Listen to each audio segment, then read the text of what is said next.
Okay, so the other videos are in this same playlist.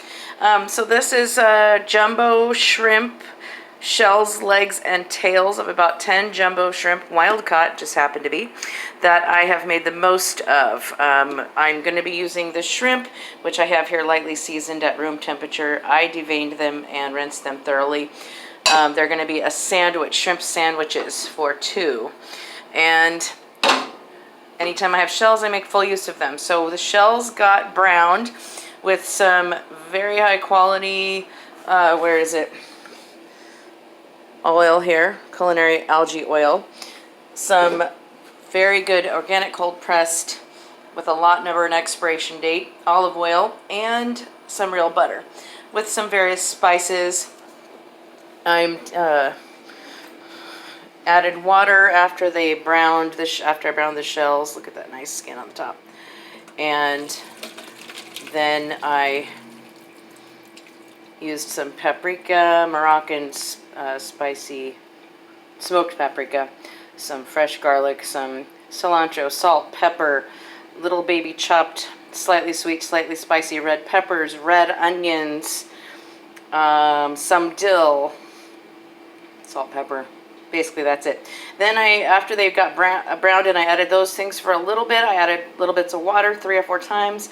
Then I added about a cup of water, about 8 ounces more of water, and some organic whole milk, and sauteed for about 20 minutes. These are shells only.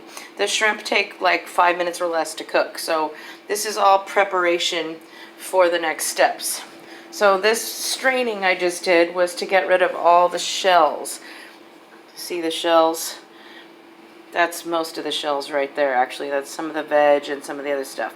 That we're straining it to get everything. So I'm going to pick out some shells and legs here. Tails are fair game because they have meat in them still. But this way, see that? It's real easy to pick the shells and the legs out when it's like this. This is a very clean sink. See that?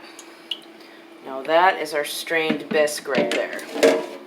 That is lovely. That's what the liquid we're going to cook the shrimps in a little bit here. So put this over here. I like to put a lid on it so no bugs can get in. So this is up to you. If you want to take the time to get these little pieces out and save the rest of this yummy veg, because you can put it back into the bisque, then you can do that. If you don't want to do that, then just strain it, and you can add a little more, maybe dill. Don't want to add much more salt. Taste it, because every time you cook with it, every time you use the bisque again, it's going to reduce in flavor. I've done this many times, so I have no problem when I have the time picking out the shells that you don't want to eat or swallow.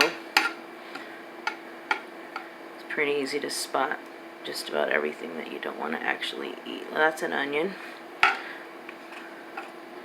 So I'm going to continue doing this and make another video for the next step.